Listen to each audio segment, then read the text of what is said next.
Hello, good people of YouTube. Mountbatten here. And today I find myself again in a situation where I'm making a video that I was not expecting myself to be making today. And I'm sure, as many of you are aware of, there's some more drama going on with, well, Wargaming. I was going to say World of Warships, but now it's actually spreading to the rest of Wargaming.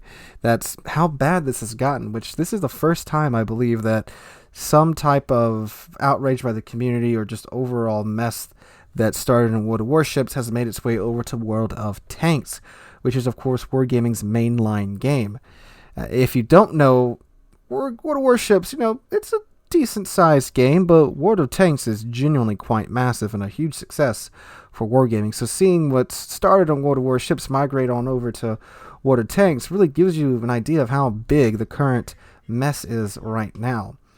But anyway, if you don't know, a fellow by the name of Gnaisnow13 was unfortunately Wargaming's scapegoat for the Yukon situation. If you do remember, you might have seen the couple of screenshots that I posted of his conversation between Little White Mouse when he was apologizing to her for the whole Yukon kerfuffle way back in the day. And as many suspected, Wargaming did what Wargaming always does when they find themselves in, well, I don't think they've ever really found themselves in a situation like this. But for other messes and bits of drama, they normally blame some low-level employee and either move them away from whatever project that they're working on or force their resignation or something along those lines. They find a scapegoat, put the blame all on them, and handle them in some way. And that's worked a few times, but when you continue with a pattern like that for years, the community tends to catch on. And that's what many thought was going to happen with this situation. However, of course, with the Yukon debacle happening all the way back in, what was that, June or July, and us making it all the way down here to September without any of that happening, it was a surprise to many that that hadn't happened. And many did not want that to happen, because many players, myself included, came to the conclusion that it's not really an individual problem at Wargaming. Well, it's a couple of individuals at Wargaming, but it's no one that we interact with or we can even talk to on any type of basis. It's, of course, at the top. The top brass at Wargaming, as I've said before, are the ones that are causing a lot of the issues in the game right now. And what we're about to go over seems to absolutely confirm what we have been saying for quite some time. But anyway, so Gnaisnow was the scapegoat, and yesterday it appears that he lost his Wargaming employee tag on his forums profile, which led many to come to the conclusion that he obviously doesn't work at Wargaming anymore. This is later confirmed that he did leave the company, and no more details were given. Granted, in a situation like this involving personnel, there are, of course, laws in place that prevent companies from talking about the situation or the conditions around an employee leaving.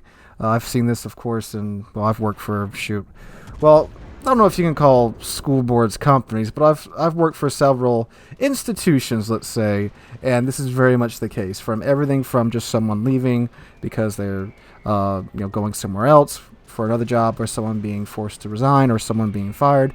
They can't talk about it. There's just laws in place for that. Not that I think Wargaming would really want to talk about this subject at all. So that's all we knew for a little while. Then, turns out, the senior community manager at World of Tanks, who Gnaisnow was transferred to, made a post. And this post, again, confirms a lot of what we've been hearing, and just really shows the character of, first off, Cabmech, who this is, and also what's really going on at Wargaming. So Cabmech posted this to Twitter, and I'm going to read it in full just for the sake of fairness and clarity. So he says, "Hey Tankers, I am sorry to announce that I am resigning my position as Senior Manager of Community and Event on the World of Tanks Americas team. I will not be appearing on any more official streams, and sadly, this means I will not be attending Aquino Tank Weekend at the Ontario Regiment Museum next week. But you should definitely go. It's still going to be awesome." I don't know what that is, but it sounds like a cool event.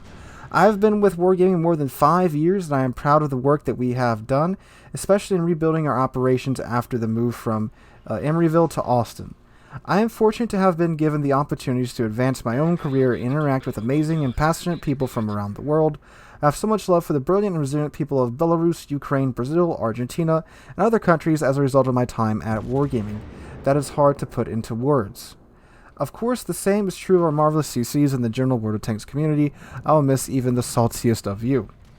I am making this painful decision because of the recent termination of an employee on my team that I believe to be a kind and competent individual for reasons that I personally perceive to be an illegitimate and incredibly persistent campaign to unfairly scapegoat him by the leadership of his former team that, in my opinion, is desperate to have anyone at all to blame for the most recent incident of what I perceive to be a toxic corporate culture perpetuating a cycle of serious errors that stretches back at least 4 years, well before his time on that team and with causes well above his pay grade.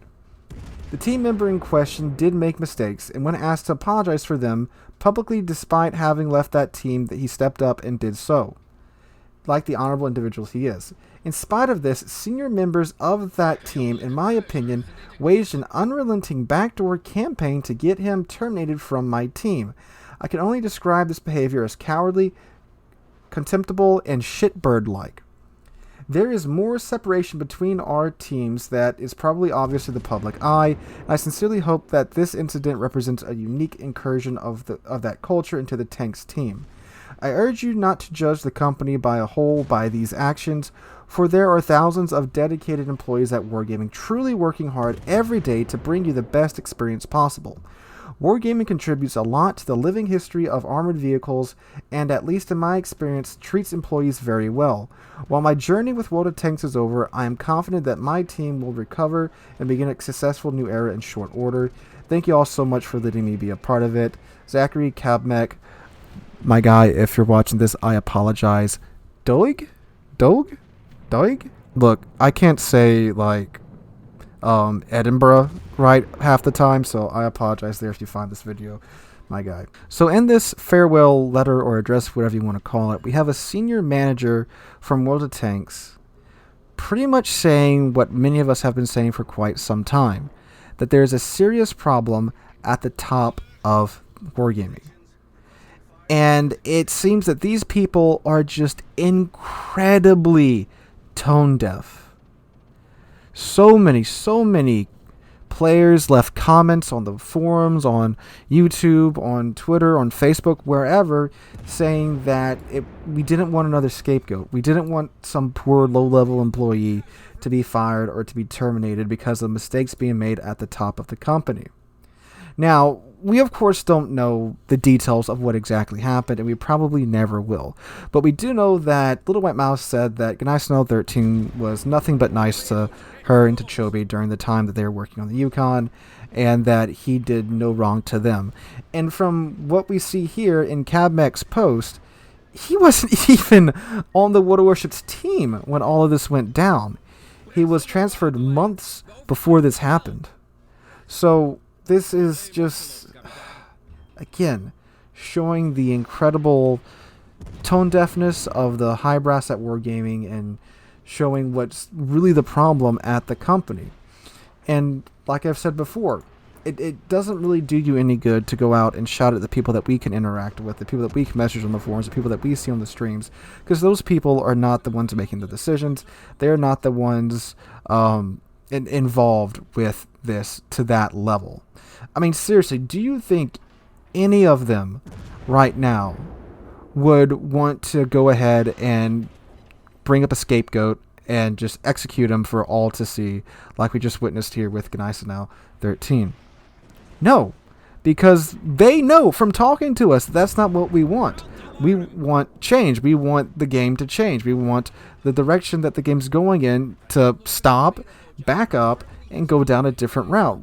We're tired of the loot boxes. We're tired of the increased gambling. We're tired of the increased aggressive monetization. And what's really sad is that it seems that we were starting to go in that direction, again with the Soviet Early Access CV event. I know it's Soviet CVs and re-Soviet CVs, but again, they didn't shove the high-tier Early Access ship into a random bundle. They didn't shove it behind a gambling mechanic, which they've been doing, again, for the past, 4 or 5 events. They didn't do that this time. So I thought, oh, okay. It seems like we're maybe going in the right direction now. Maybe they will follow through with their word. And as has been echoed for months now, actions speak louder than words. And this was a huge action that just probably crushed any goodwill that Wargaming had left with a large part of the community that's following this. Now, it's very true, of course. A very large part of the community isn't following this and just gets on to, of course, play Warships, World of Tanks, and the two that still play World of Warplanes. They just get on, play their game, and go about their day. But for those of us that, of course, are passionate about the game enough to follow things like this and follow all the social media around the game, it's just crushing for me too to see that despite everything we just went through, it appears that those at the top still just don't care or are this out of touch with the community. Because again, I cannot see anyone who's been following this whole mess come to the conclusion that the best thing to do after potentially weathering out the worst of the storm is to pull a move like this, knowing that they are being watched like an absolute hawk by the community for stuff just like this. There's no way. There's no way. It's indefensible. And guys, now, if you're watching or listening or whatever, I am truly sorry that this happened to you, that you were forced to leave your job. And it sounds like you were a very good person and a very good employee. And it's terrible that it happens to these types of people. And we have it from the word of another Wargaming former employee that it's not the vast majority of the company, it's a handful of people. So guys, let me know what you guys think about this in the comments down below. It's been a wild August and looks like it may be gearing up to be a wild September as well. Of course, I will be live streaming right here tonight on the channel. We will be doing our charity live stream for the victims of Ida. All donations tonight will be going to a charity organization to help those affected by Ida, along with all the revenue from the stream. And, of course, all the Patreon donations for this month as well. So please come out tonight and help us help the victims of Ida and help with the ongoing relief effort. So hope you guys enjoy the video. Hope you have a wonderful weekend. And I hope to catch you guys in the next one.